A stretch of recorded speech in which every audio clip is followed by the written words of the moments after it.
Assalamualaikum. My name is Zainab from Zainflix, and today we have a very special guest, Keaton Mullins. He is a fresh graduate from the University of Illinois Chicago. He's done his MSc BMC program from over there, and he's also a biomedical visualization expert. He's going through the early phase of navigating into the industry, and we'd like to know his experience and his challenges as he's a fresh grad, and so that we can get insights and help others, the people who are just getting into the industry.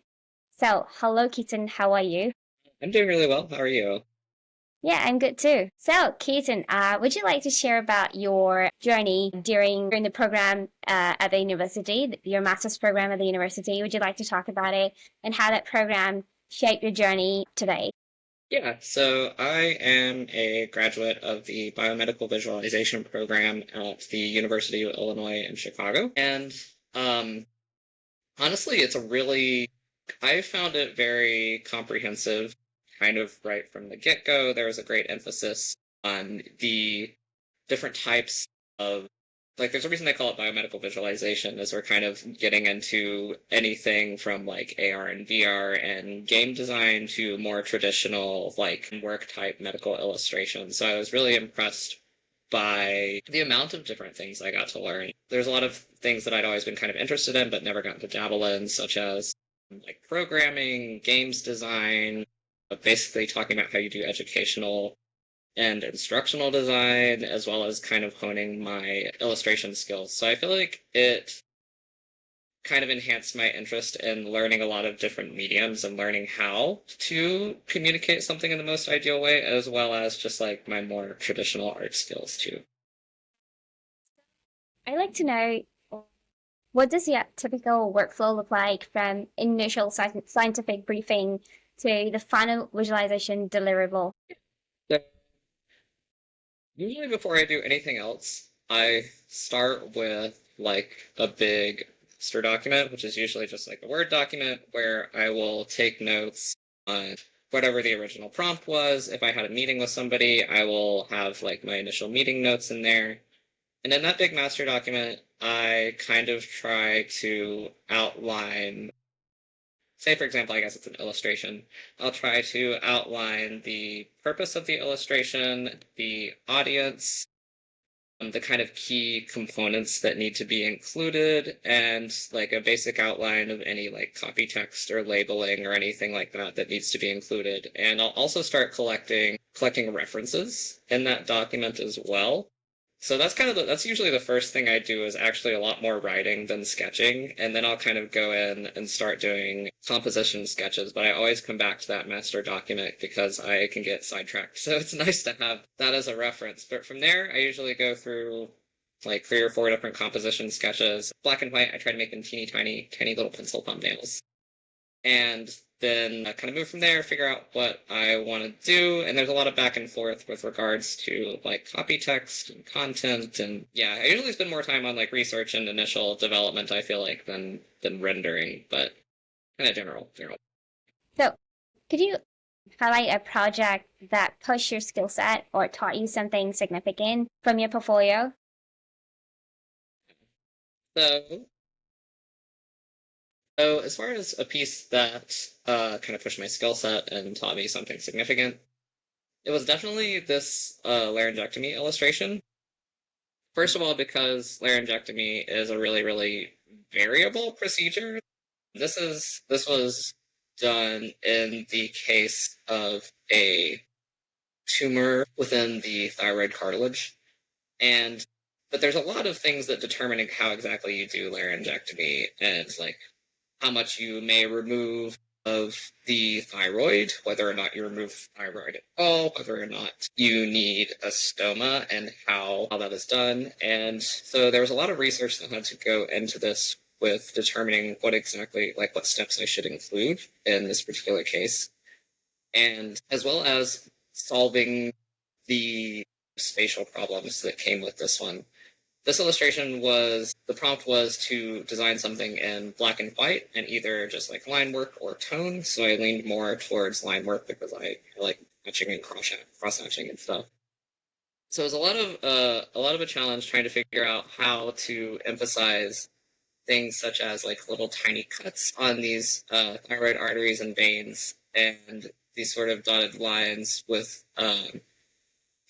where to make cuts, what to ligate, but also while keeping the orientation of the muscles and kind of determining the direction that those should go in. So that was a great challenge, as well as also just kind of orienting the structures of the neck and trying to figure out the most ideal angle to show something like, for example, like this suprahyoid muscle dissection. You kind of go above and behind the hyoid bone, which is a really interesting thing to try to show. Yeah, so it was a lot of spatial challenges and a lot of just kind of figuring out how I could emphasize things in line and keep things clear in such a complicated area. So that was a lot of fun for sure. How were you able to like look up for the reference? Was this something you actually saw live happening and then you took references from it? This was actually not a live surgery that I saw. This was gathered from a lot of different research papers on just kind of like laryngectomy, and this was for my surgical illustration class. It looks awesome. Thank you. Yeah. Okay. So, what would you recommend if you had a surgical illustration project from a client? How would you take it? How would you navigate through the entire project? What things you would ask from a client, and how would you complete the project if it were for a surgical illustration? Oh, that's okay. Cool. Great question. I really love surgical illustration. Hmm. First of all, I would kind of talk about, because I assume most likely if it's surgical illustration, it's probably more for like a continuing education or like academic professional audience than a patient audience. So that's not always the case. But I would definitely, hope to have a subject matter expert as far as somebody who has like performed that surgery and is familiar with that surgery, alongside collecting a lot of relevant academic papers, seeing if there's anything that has like changed in recent years depending on the particular surgery, seeing if there are making sure I'm not illustrating a technique that may be outdated or not used as much. So just trying to find the most up-to-date and accurate illustration. And like I said, if I have a subject matter expert, that I prefer more than anything, somebody who I can talk to and kind of get their perspective on what the most important steps of a procedure are and what should be emphasized the most visually, because I feel like that's the biggest challenge, I guess, with surgical illustration, is it's easy to draw up what you're seeing very directly, but a lot of times that can be turn out really complicated and not give you a lot of information. So I like to kind of figure out what to emphasize and highlight and maybe exaggerate a little bit, whether that's through like a bright color or like a little bit, thicker line, however that may be. So definitely a lot of back and forth with a subject matter expert if possible, as well as just collecting a lot of research papers. And there are also a lot of good online resources actually for video recordings of surgeries. I can't remember the exact name of some of the sites I've used for now, but those can be really invaluable as far as watching how different surgeons perform different techniques, or like different people perform like the same procedure. So yeah. You participated in a health tech hackathon post graduation that was tied to an American hospital. Would you like to share about how is that like and how it has influenced your visualization career? That was really, really exciting, honestly. I got to work with like a lot of physical therapy practitioners. I got to work with some folks in bioinformatics. I got to work with like computer scientists. Such a like wide range of skill sets, and it definitely got me thinking about biomedical visualization differently, and that I got to see what all of these different folks who are working on this resource, or maybe like utilizing this potential resource for their patients. So basically what we were doing, I guess, was we were trying to aggregate a bunch of patient data and find a way to incorporate it into one big application where, say, you could pull up a particular patient and you have like their entire health history as well as like their chief complaints, what their goals are for their health in the present moment, just a way to kind of aggregate information from a bunch of different providers. So it was really neat to see what, say, like the bioinformatics people prioritized versus the computer scientists prioritized versus the like occupational therapy and like physical therapy practitioners prioritize. And it really had me thinking about all of these different perspectives and kind of how to integrate that into something that could still be read by a patient. And it was also just like working super, super fast because it was a hackathon. So I think we had like maybe, gosh, I don't know, like not even 48 hours to come up with this concept and like design like a UI and present it. So it was really, really fun to just like kind of figure out those priorities and slam something out really quickly that still kind of satisfied those requirements. But it was a lot of fun. It taught me a lot about working with all sorts of different disciplines. Are there any particular niches within biomedical visualization that you see are growing right now, like anatomical animation, patient education visuals, AR/VR? What do you think? I feel like AR/VR is definitely something that I've seen. I feel like, like I said, I haven't been here super long, so I haven't Yeah. don't have as much experience as some others may, but I feel like even just in the time that I was Mhm. in grad school, I saw a lot of developments in AR and VR as far as people doing like surgical, like training simulations and like patient interaction simulations and like scenario based sort of programs like that. So I definitely feel like that's one that feels like an even smaller niche within our field, but I definitely see developing more in the future as like the AR VR technology becomes more accessible. Because I think that's kind of what's blocking it now is not everybody can afford a VR headset. Everybody can access it. Yeah, Yeah, it's pricey. yeah, it is. But I think as it becomes more accessible, it's a pretty encouraging tool. Yeah, yeah, absolutely. So, what channels have you used to land clients or collaborations in your career? This is advice that I always kind of struggle with because I consider myself a bit shy and a little bit of an introvert, honestly. But genuinely just like talking to other folks in the field, like yourself, like other people you just managed to meet on LinkedIn, like despite like it's a pretty small world and we're all kind of aiming for the same thing. We're all passionate about very similar things.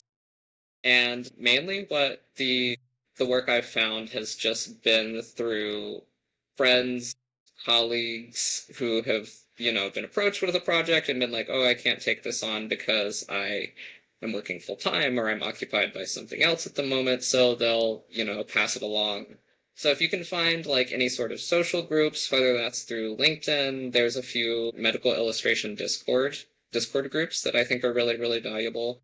But honestly, just like talking to your colleagues, whether that's just through sharing resources, just asking about people's experiences, like I think that's more valuable than anything because a lot of times projects will come along and somebody will be like, "Hey, this needs a home," and you can be that home for it. Absolutely. So, are you currently freelancing or working somewhere? I'm currently doing contract work and kind of I think ultimately I do desire to do full-time work, but I'm also not opposed to freelancing, so I'm kind of learning all of the small business skills and stuff right now. So I just got my business name registered and yeah, so I'll kind of go wherever it takes me, I suppose, but currently I am freelance. Currently on the journey of building a personal brand, Yeah, sort of. exactly. Yeah, absolutely. Yeah, and I feel like that's like the same for most of us because whoever I talk to in this field, and they're like they're just doing their personal brand thing, and the most challenging aspect in this field is like you can have a contract for like 6 months, maybe 3 months, and then the contract ends. And so for someone who's not done a formal education like you, maybe will not have connections. Maybe will not have those connections like you have. Or maybe someone who has a formal degree in MCBMC, right?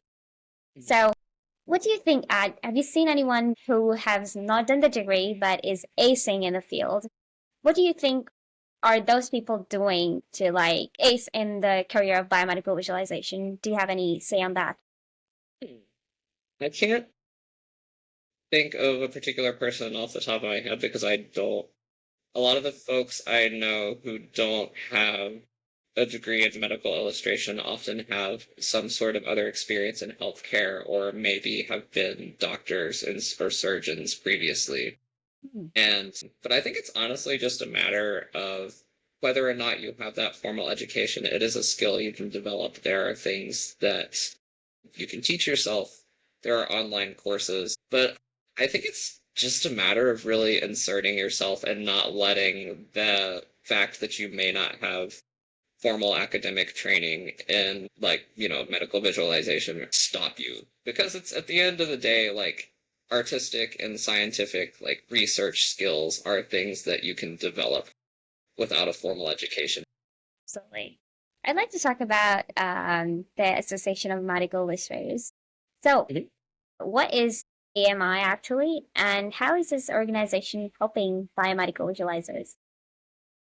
So the AMI is the Association of Medical Illustrators. Yeah, it's just a community organization of like a bunch of different biomedical visualization experts. Honestly, at this moment, it's mostly based in North America, but I think they're making great efforts to kind of have a further international presence. And I definitely did feel that, especially at the conference this year. There are a lot more folks from all over the world visiting and engaging with like the larger kind of North American community.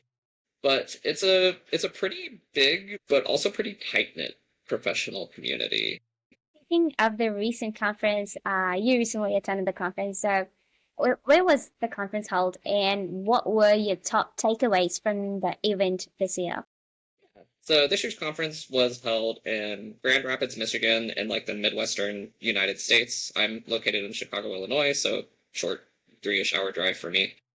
But yeah, and I guess my main takeaways from that event, honestly, every time I've gone to the AMI, I always leave very inspired just by the sorts of like just the other incredibly passionate people from all of these different disciplines. Like you have people with, primary fine arts background, you have people from primarily scientific backgrounds. There's some people were, like doctors and surgeons who are also like, wanted to get more engaged in art and learn this practice.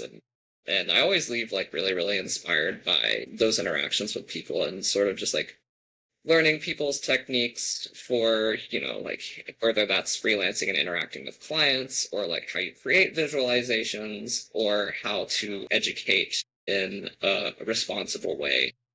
And yeah, it's honestly just like, it reminds me of the importance of engaging with that community because you can really learn so much even from just like a short, like 5-minute conversation with like a fellow like scientific medical visualizing. Like there's so much we can learn from each other, and that is definitely the greatest value of the AMI in mine. How does AMI support early career professionals or new graduates in biomedical illustration or visualization? So the first thing that comes to mind is the AMI's mentor mentee program, Hmm. of which I'm a member of like a couple of years now. I'm a mentee.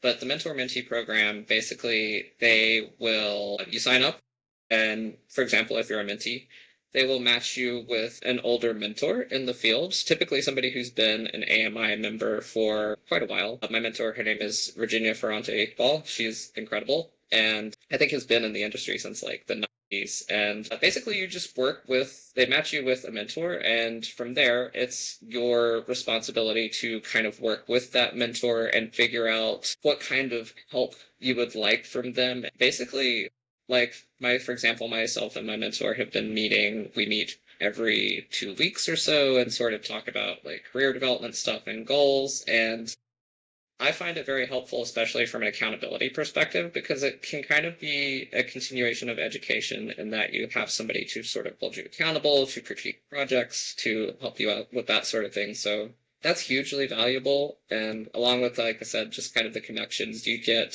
with other visualizers. And the AMI also has really, really great business resources if you're learning about freelancing or you're learning about contract work. They have these, honestly, like a book's worth of like business papers that are pretty incredible. So if someone wants to, like do proper formal freelance work, how do they benefit from AMI actually? What does AMI give to those freelancers when they join the organization? Apart from the mentorship that you mentioned. Yeah.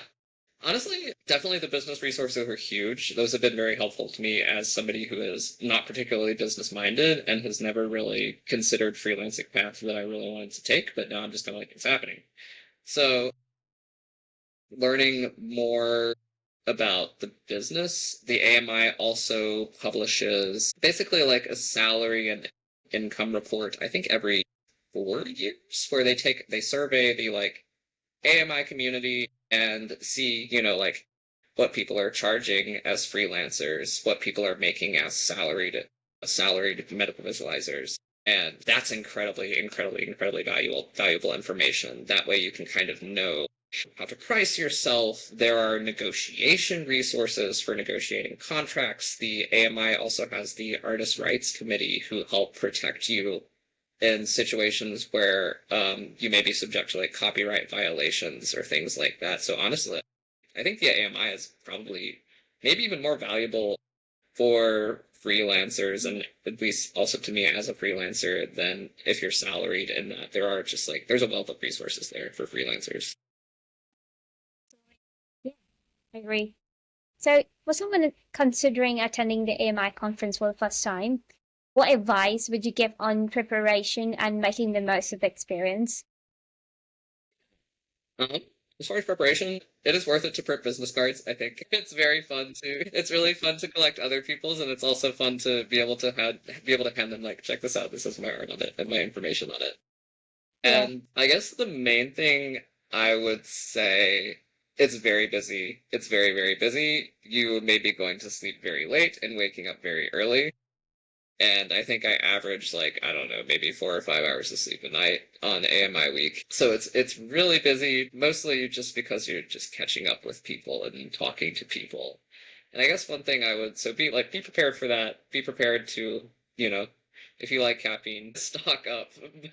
And I would also say if you're somebody who's shy or somebody who kind of struggles to talk to strangers, I feel like you truly can throw that out at the AMI. Like, I've never been in more of a situation where I felt like I could just approach a complete stranger and have a really, really engaging and like passionate conversation because you're always going to have that shared core interest no matter what background you come from. So I would say just to absolutely just go talk to people. You'll always learn something. You can make new friends. Those connections are huge and valuable, and just, don't be afraid to talk to a stranger at the AMI.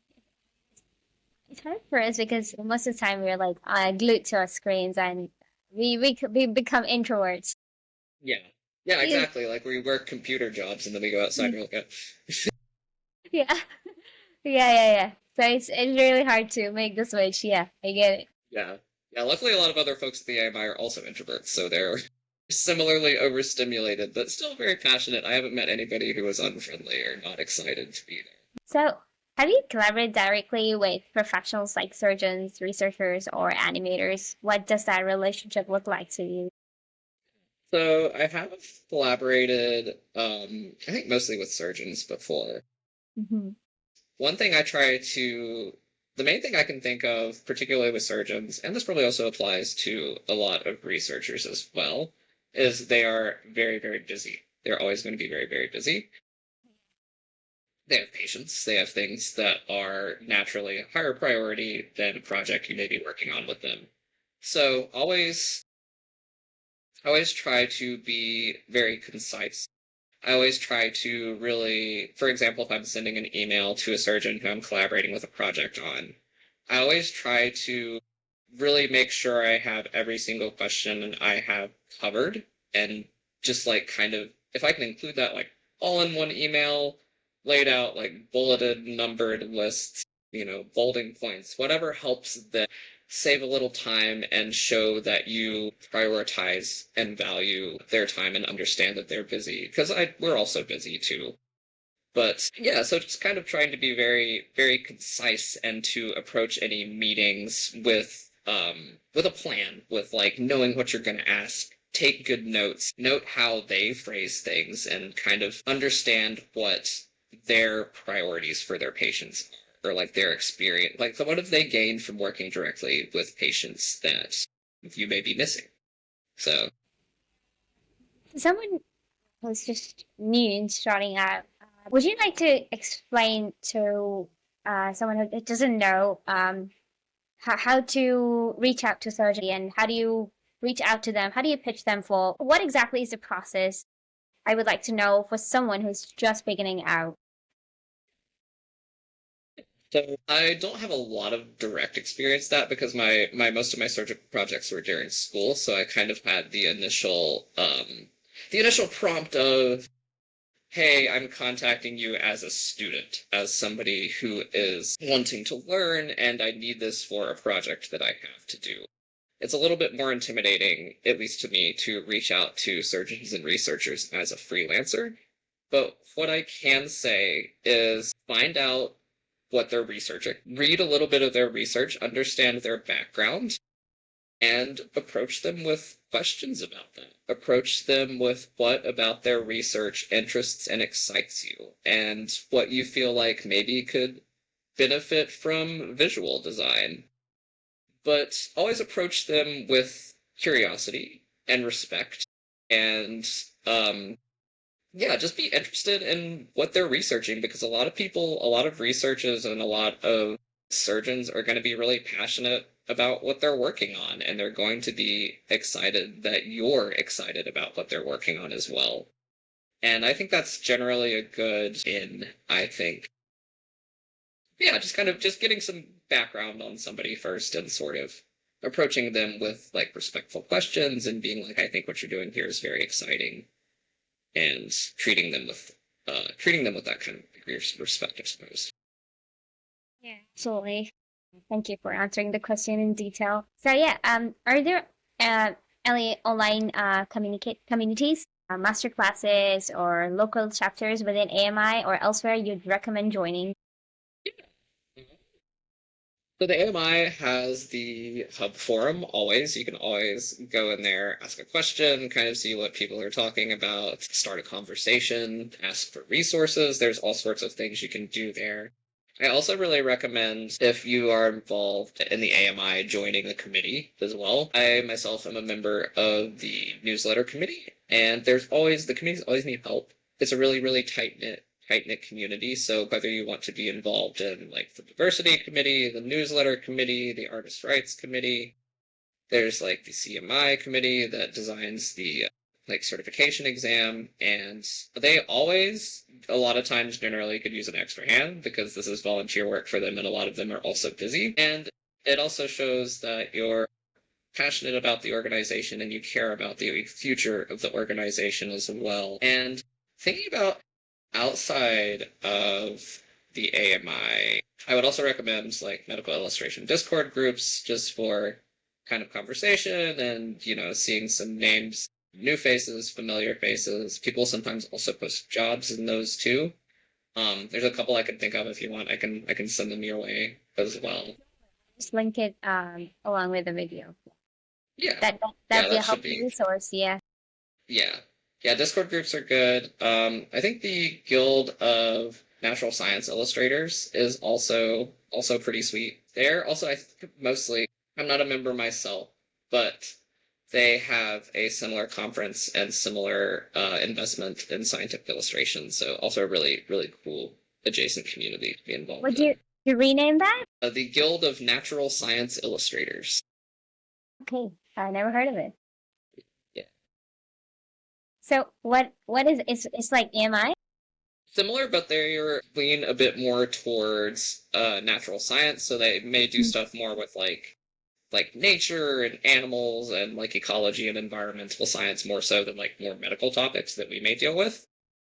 But yeah, very, very similar community. And a lot of people who are members of the AMI are also members of the Guild of Natural Science Illustrators as well.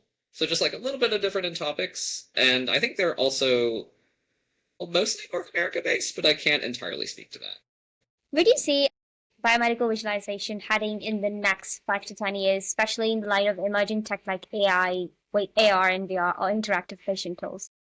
I do think there is going to be a lot of I think it'd be, silly honestly not to utilize things like AR and VR and interactive tools and anything that can help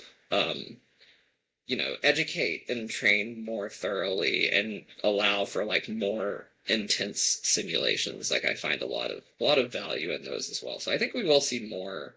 I feel like we see generally now more roles for interactive design and animation and AR and VR, maybe more so than more traditional illustration roles. Do you think there's going to be more demand in the future? And do you think that the market is unsaturated? What do you think about it? I feel I feel like maybe demand could increase as time goes on. And this is sort of, imagining a gap between like medical technology and continually developing like pharmaceutical and medical technology and like patient knowledge and needing the like scientific communication to fill that gap. And also as we develop more advanced, like example, like medical and surgical devices, like finding ways to demonstrate how those work. So I could definitely see a demand continuing as technology develops, as things continue to grow for sure. I think there will be more demand in the future because we see a lot of exciting biotech innovations happening. But Yeah, yeah, it's very that's exciting. so yeah. I mean, they obviously would need people to market them. So yeah, I feel like we would need more people to do that kind of work. Yeah. Yeah, I definitely agree. Like I said, I can't offer as somebody who's very, very new to the field, I can't offer a lot of perspective in that way, but just based off instinct, it does feel like there's still quite a lot of range. Yeah, absolutely. I agree too. So yeah. Thank you so much, Keaton, for joining us and giving us your time. It was an absolute amazing conversation with you. Yeah. So I'll see you. Yeah, thank you so much. It was great chatting. Bye.